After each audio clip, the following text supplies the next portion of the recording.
Namaste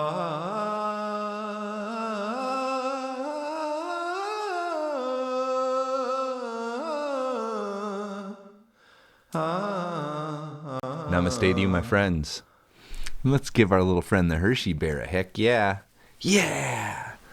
I have to be quiet. I'm not stoked. I just have to be quiet right now. So let's give Hershey bear a yeah. Yeah! There it is.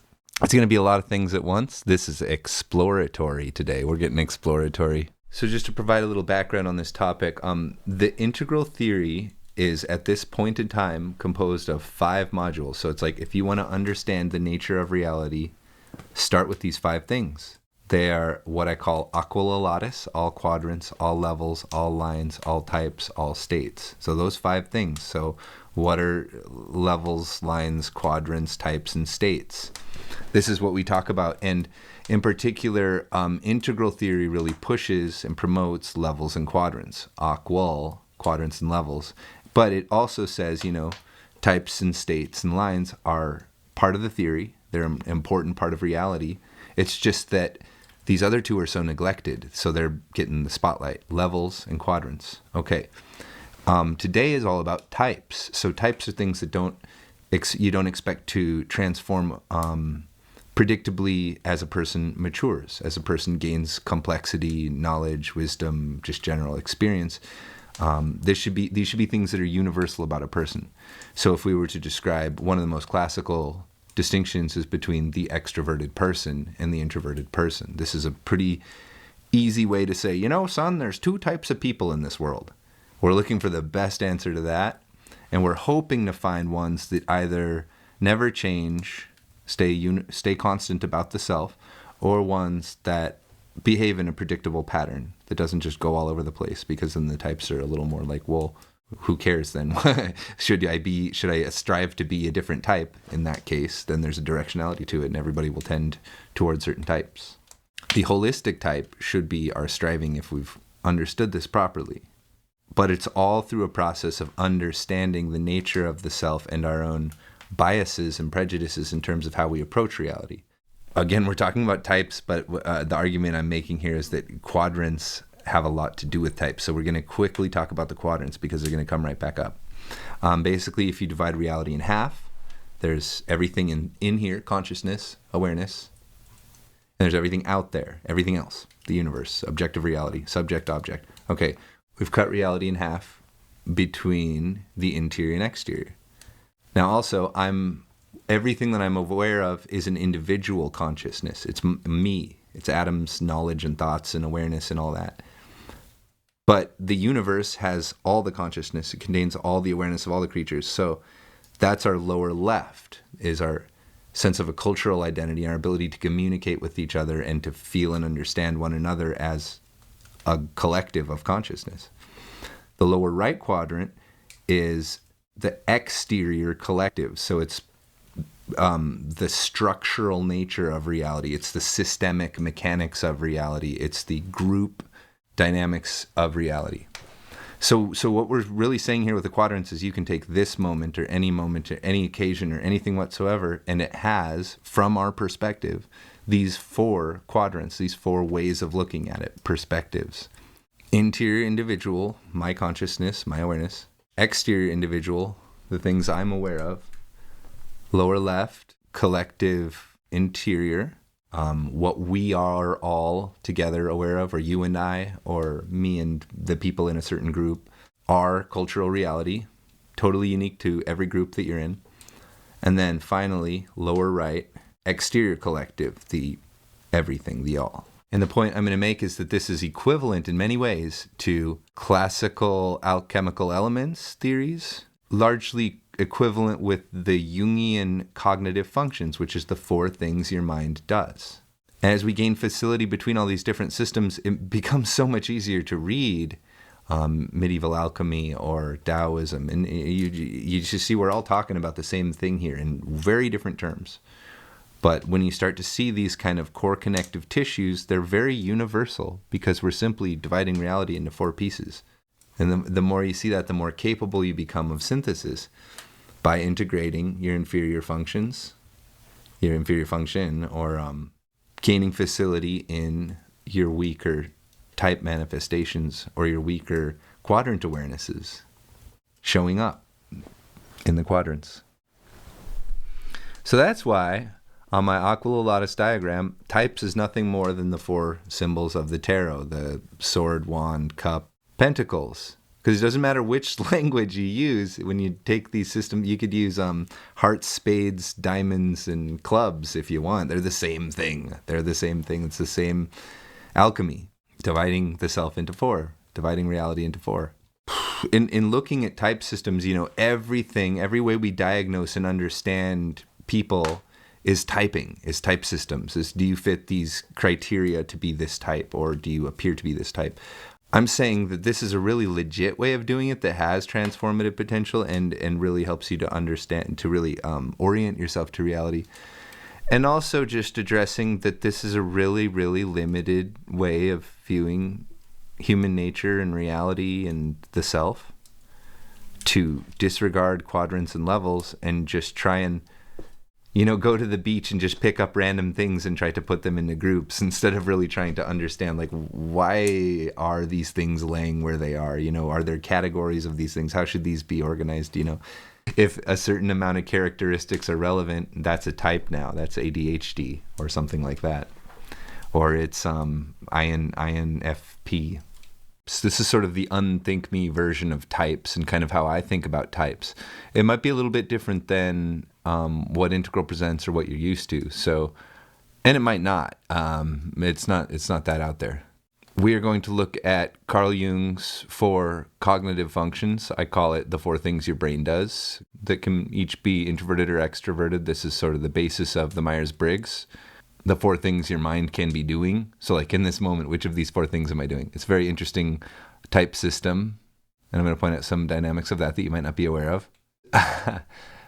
I am very embarrassed about our Myers-Briggs video podcast at this time because I had not refreshed on it in a really long time, and I was unaware of some of the background of it at that time. So I'm pretty eager to replace that with a new treatment of this general topic, although this isn't a video specifically on the Myers-Briggs. But that is, again, typology. That's what we're looking at as horizontal types. The different ways people can be, or the different ways of thinking about people horizontally without consideration of maturity or development. What's their personality type? So these are typologies, and Jung was one of the real founding fathers of these sorts of theories as far as like kind of Western acceptance of notions such as this. To put it in a very unthink me sort of nutshell, not trying to represent anything, but if I were to kind of distill Jung for the common ear, someone who's not really used to it, Jung, he sort of conceptualizes your actual mental processes, like what your brain is actually doing, what your mind is actually doing, what consciousness is doing, in terms of little bits of story or little characters. And this is sort of to re-enter the magenta and red mind, but not in the sense of believing in it and embodying it, but standing meta to it and understanding that this is how our mind forms. This is how our notions of goodness and virtue form, and our the story elements that we use in our own personal story and in our own social story are actually derived, learned as little packs of code, little code libraries that we can inject. So we go out and we watch movies and we read books and we listen to each other and we consume stories. What's the point of this? What's legend all about? What's myth, legend, and lore? Why do we do this? We're story beings. Our reality is a story to us. This is the ego. It's a story. And this is constructed from pieces. I like to say people are not creative at all. We synthesize these pieces that we inherit culturally into the story of ourself. And the synthesis can be very creative and artistic, but it is only a stacking together of elements, as we'll find. One of the primary symbols that Jung explores in many places is the archetype of the self, which is often visually represented as a mandala. So that's another thing that we're going to explore. Through my own meditative practice, I learned a little thing about the mandala that I didn't understand, intuitively. I didn't understand natively until it kind of imposed itself on me. In coming back to my the town that I grew up in and looking through a lot of things, I found a lot of the books that had been my mom's philosophy books when she was in college, and so I kind of inherited them when she passed. And so I've had this collection of books, and I've been kind of working my way through them since my childhood and over the years. It was sort of a joke, it was sort of like a challenge, to pick up some leather-bound Heidegger book and open it up to a random page and try to understand, understand what it's even saying. And we didn't really understand why that would be hard to do or anything. It just seemed like a book should tell you what's going on in the book. You just read it, it tells you. It shouldn't be all mysterious. And so there was a whole arc to this. But at any rate, one of the books that I ended up with is a collection of Jung's discussions on dreams. And dreams are very relevant to us here.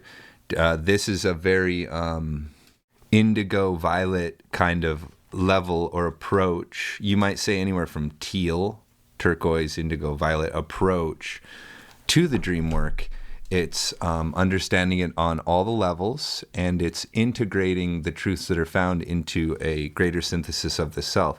He sees the dream work as a progressive practice wherein dreams reveal more and more of the psyche to the ego, and the ego can thusly hope to transcend to the psyche, as Jung himself did, arguably in a psychotic episode, you might read in some statement, or in a totally visionary episode. But this was his red book, in which he explored his own personal practice and his own subtle visions.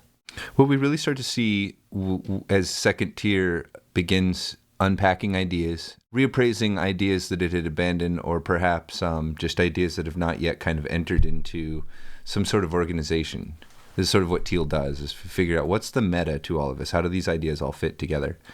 And this is very much the work that Jung was doing, integrating ideas from the East with Western notions, integrating Judeo-Christian ideas with more paganistic ideas, with more secular notions and scientific notions, trying to expand the work of Freud into the psycho-spiritual, as opposed to merely the ego and the psychosexual, which from that perspective, we're just trying to stay ego, suppress the personalities that are bad. And we don't really go to the psyche level. We just become aware of it enough so that the ego is functional. This is kind of the Freudian work. But what Jung began to recognize is that you can... if all you got is a hammer, everything looks like nails. Freud approaching everything from the psychosexual, looking at, the dynamics of sexual partnering, the dynamics between the parents modeling romantic behaviors, parenting behaviors to the children having reactions to that and responses to that. This is the Freudian developmental stage system. Jung doesn't necessarily disagree with that, just kind of finds it to be very limited and very non-integrative. You can see your dreams in terms where every cigar is a phallus, everything phallus-shaped is a phallus, sure. And that may actually be true psychologically and on many levels. But yet, there's this whole other ocean of possibilities when the manifest content of the dream is understood in terms of the cultural significance of the notions at play. The images in your dream, the imagery, the things that you interact with and the people you interact with, what they represent not only to you, but to your culture and to other cultures, because our brain doesn't discriminate between any of the things it knows. It all goes into the dream. Some subconscious process is trying to reveal something to the front of the house, the ego, the mind, the waking mind. Something seems to be trying to tell us something, and it seems to be something that we, as ego or as the self, can explore and unpack. And there does seem to be a progression to the dream work where it reveals more and more as you interpret more and more. As you gain in state ability in the dream body, this will most likely also deepen the effectiveness and the transformative usefulness of the manifest content of the dream. Seems they may be parallel paths, or they may be perpendicular paths. The state work of lucid dreaming, gaining more awareness and recall in the dream, and then the visionary work of interpreting the symbols, understanding how those form the self and why they're why they're speaking to you so much, why they're coming out so much in this play of the mind. There's a whole section on kind of dad jokes, dreams that kind of have mathematical formulas hidden in them, where you really have to say, oh my gosh, the subconscious is it's so weirdly like present and intelligent and logical as it forms these patterns to trick me with. They have I make secret messages for myself without knowing it, and then I am unable to figure it out in my dream journal. Why did I do this? Some part of me has dropped dad jokes in there. Jung focuses a lot on the numerology and the math of it. I focus more on puns and wordplay. But nevertheless, we notice the strange intentionality of the back of the house, of the unconscious. It seems to be requesting something of us, or perhaps trying to protect us, of course, from various things. And asking us, inviting us, are you ready to stop repressing this? Are you ready to see this? Are you ready to face this?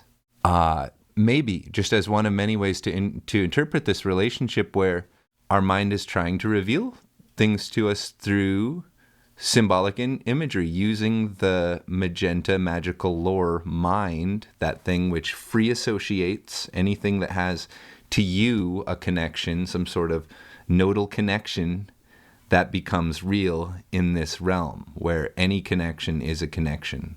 Not to be confused with magenta, where it's mistaken for causality, but simply the connection is there. It reveals itself through the psyche, possibly in response to formative experiences you had with that concept.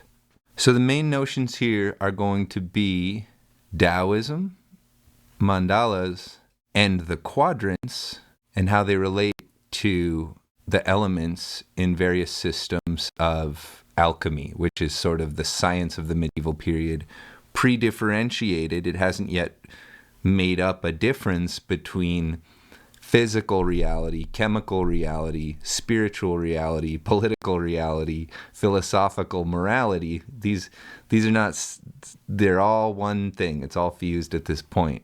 However, while we made a periodic table that renders the understanding of classical elements silly and the humors of medieval medicine silly, nevertheless, there is a reason why the best doctors of medieval times, the best philosophers, came up with this way of understanding the world and the body. It is mythical, symbolic in nature. It's not, you don't penetrate to the water and find water essence. You find molecules and atoms. You don't find raw elements. The elements are made of, physical elements, but these are alchemical elements to be used psychologically. I'm a person who has always, from the very get-go, the way I've approached spiritual practice has been very forthright, very logical. I read about a practice, I'll practice it the way it says, the way I'm supposed to, the way it's taught, and then I'll kind of, over time, abstract out like why it's done, and pick out the sort of prototype of it and maybe integrate part of that into the thing that becomes the long-term thing. In a way, I'm kind of jealous of all the wizards, with their programs and their step patterns and their teachings and their hierarchies of personal order and things like that. None of these are things I do. I just am an individual trying to understand the nature of reality. It led me down this path where not only do you find knowledge outward, but you must also seek inward for the truth of, your own operating system in order to be able to comprehend that stuff out there. And all of this is very relevant to what we're talking about right now, cognitive functions. Differences in meditation practice. For decades, all I did was Zen because Zen seemed so straightforward to me, and that was what appealed to me. I didn't want a lot of culture. I wanted it to be the culture that I belong to, which is just sort of generic America, global, pretending to be various people sort of thing, as we understand life to be at stage 6, green medium, meta, sensitive, postmodern.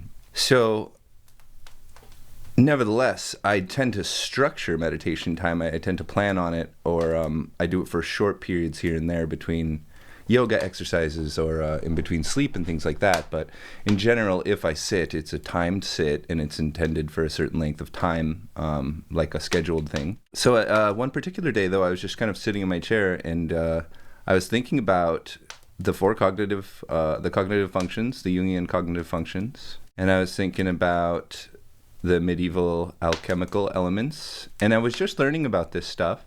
I just got this really strong impulse, this intuition to meditate now. Not go to your cushion or time it or anything, just now. Just do it now.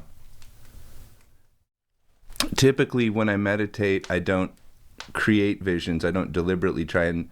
What I do is if a vision is sort of peeking a little bit, it seems like I'm kind of making something out, I let it come out more. And that it doesn't immediately do anything, but over time, that allows me to sort of enter a place where I feel, it seems to me from my perspective, that I'm actually seeing this visionary stuff. Whereas before I was kind of just chasing rabbits, I was just kind of allowing associations to happen, like I'm looking at an ink blot or just darkness, and maybe that, and then over time a vision may form. I don't try. I've done some Theravada, practice of just visualizing a single color or something very simple. I've also played around with, trying to think of really creative things. But that to me, it gets out of what I consider to be meditation. It has to be, if imagery is coming in, it can't be generated by me, I guess. I'm not daydreaming. I want to dream while I'm awake. It's a little different. So in this particular case, so it's very clear cut. And it's a thing that happens occasionally where I'm kind of done with my environment. Okay, that goes pretty quick. And my body, okay, I'm in it. I'm here. Here it is, my energy, my shape and everything. Here we are. And I feel a very strong sense of forward motion, which can very quickly turn into like a spiraling tunnel. And then I can kind of fall into some sort of tunneling vision. But I just stayed with it. And there was that sense of motion, but it centered around up here in my sort of third eye area. So I kind of allowed the energy to congregate there. And as I did, the Tao, the yin and yang, was there. And I'm not trying to create it. I'm specifically just, weird. Okay, there's that. And as I'm trying to allow it and see it, I find that there's the circle with the S, right? And then black and white and dots in each. As I look at the black, what I call wing or wave, I can't see the white anymore. I can't make out the shape of it. I don't get how they fit together. And so as I look at the white one, now I can't see the black one. Okay, I get the white one, but where's the black one? Okay. And I was unable to make the shape, the whole shape. I was unable to visualize it. I was just trying to let it all come out at once. But what happened was, it's spinning. As I'm trying to see both sides at once, it's spinning, and it's spinning faster and faster the harder I try. And so it is very tunneling, spinning sense, like actually feels kinesthetically like, whoa, okay, we're dizzy. We're in a cement mixer here. We're spinning.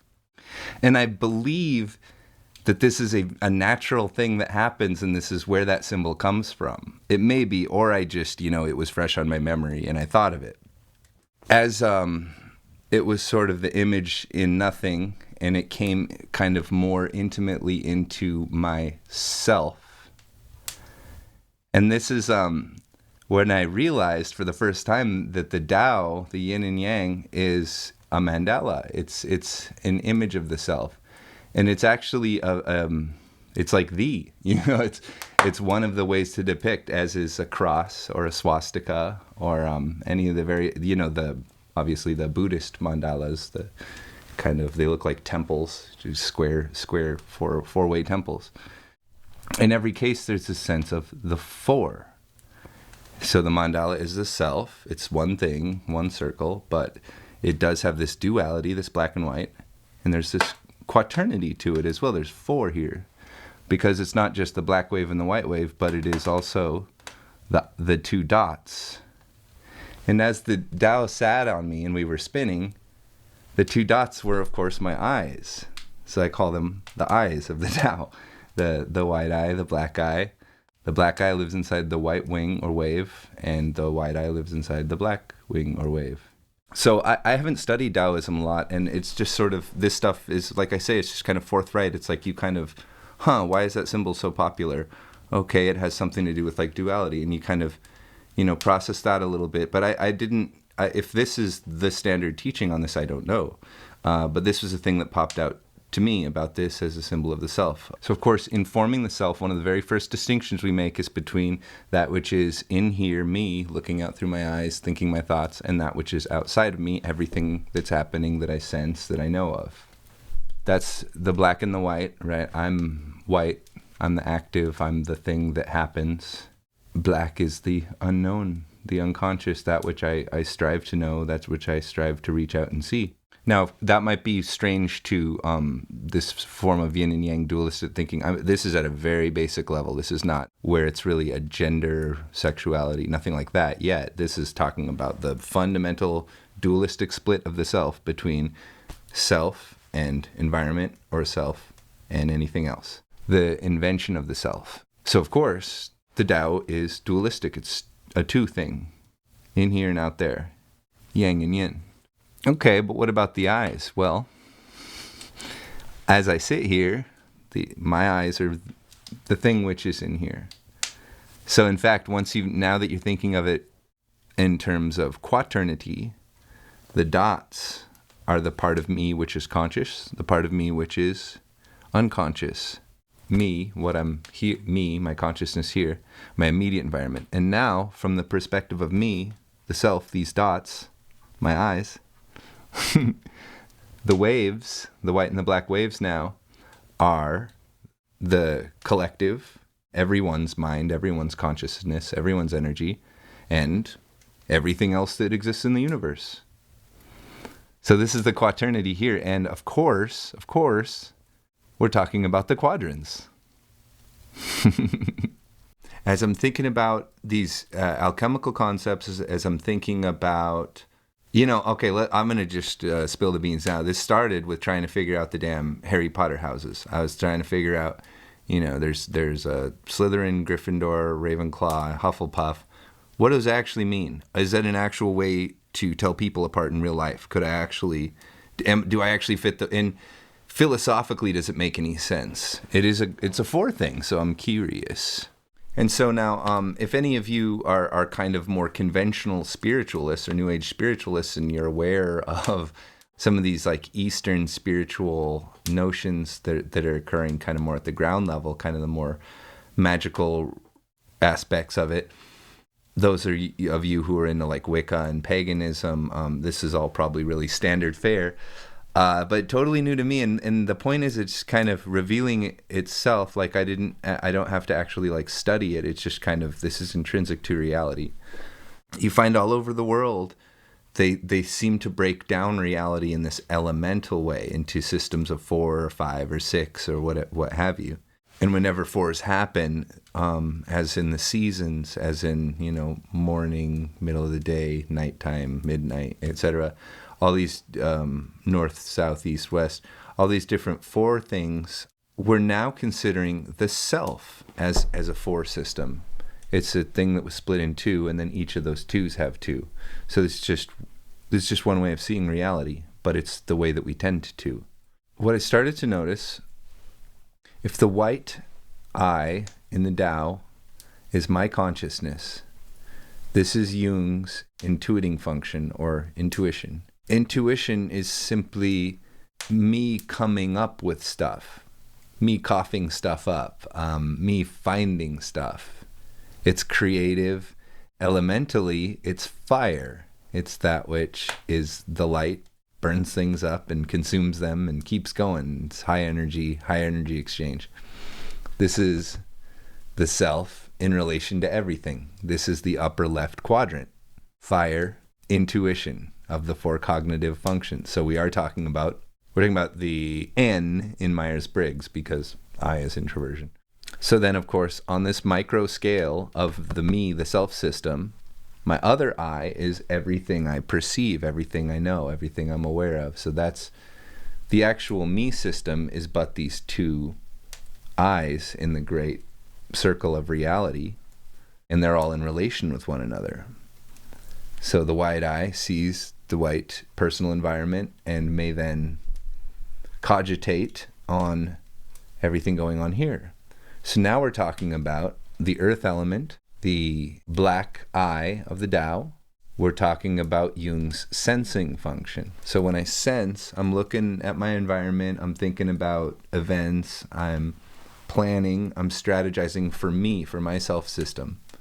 Microeconomics, it's the small picture. You can base your whole life around sensing. You can base your whole career around sensing. You can base your whole life or your whole career around intuiting. I think a stand-up comedian's a great example of an intuiting type, but it's also executive decision makers, high-pressure individuals. That's all fire element. Sensing, very practical, very savvy with mathematical operations, that sort of thing. Just strategizing to increase currencies. As we convert these into tarot, now we're talking about pentacles.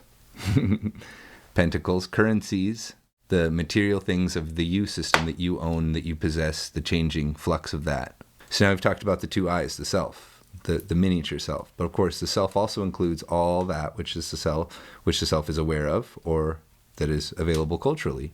So we can talk about the intuition, the me of everything. Well, that's all the consciousness. So that's the white wave. That's the collective consciousness. And that is accessed through the water element, through communication, through listening, through identifying collectively.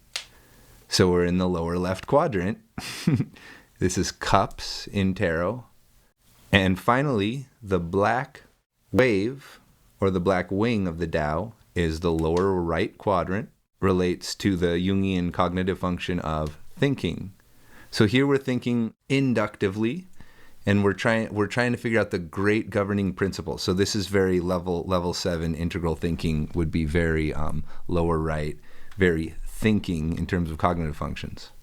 This took me a minute I had to work this out with Spencer, but this is the air element now. We're thinking, we're air element, we're swords now in tarot. The air, that which comes to us simply ambiently, that which is known, that which is discoverable. While the classical elements, and this isn't the only system, this is just the kind of a European system, while the classical elements do have this interesting transformative capacity and quaternity of the self system and of reality itself can be understood in this way, it thus also should be clear what the goal is. Synthesis. To have all four cognitive functions working in concert with one another, to be aware of all four quadrants, to have all the elements come together, and to see the Tao as one.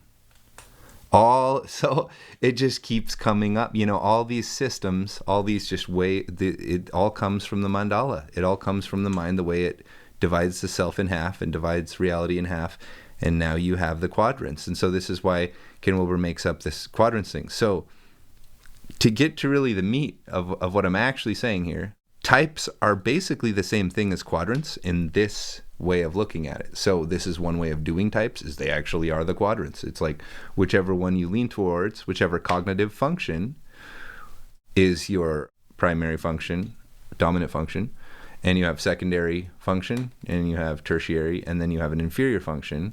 And the goal isn't to, maybe, if you want, you can maximize your reality for that type and be that type, but the transformative goal, because we notice we're not talking about levels at all here, but to go up in levels is to synthesize those, to become one with all of them, to explore the unknown, to go into...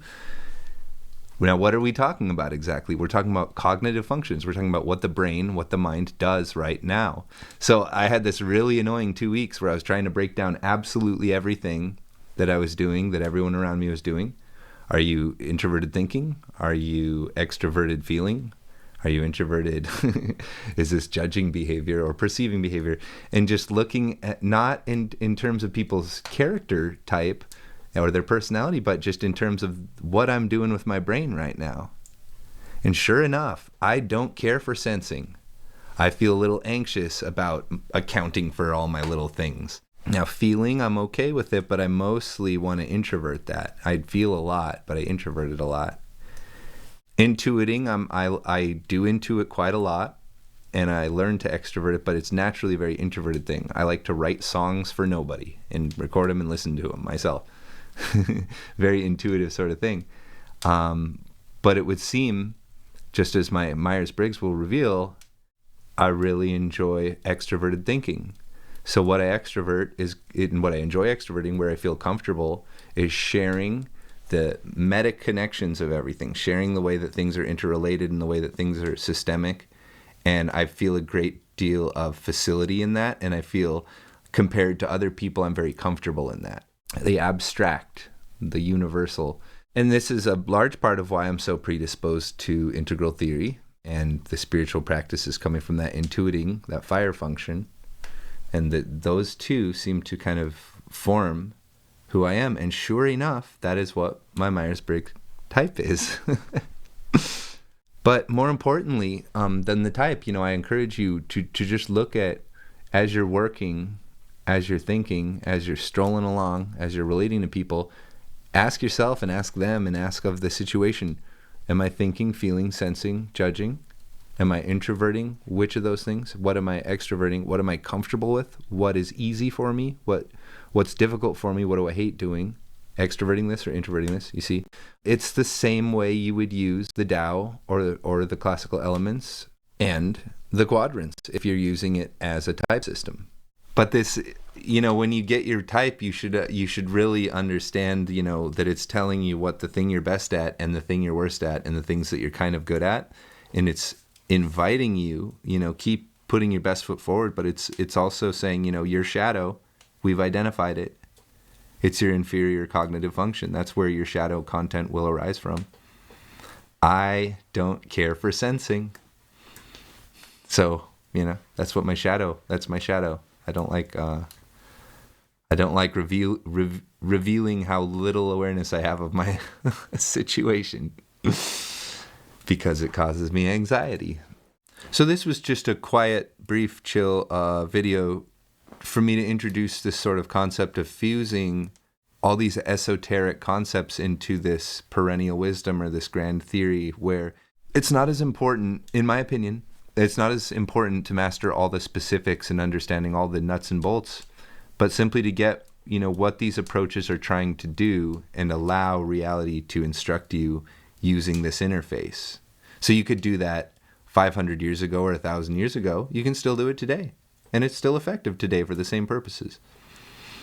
So this is to go in off in our spooky stuff direction a little bit. And I want to talk to you specifically about my spooky stuff.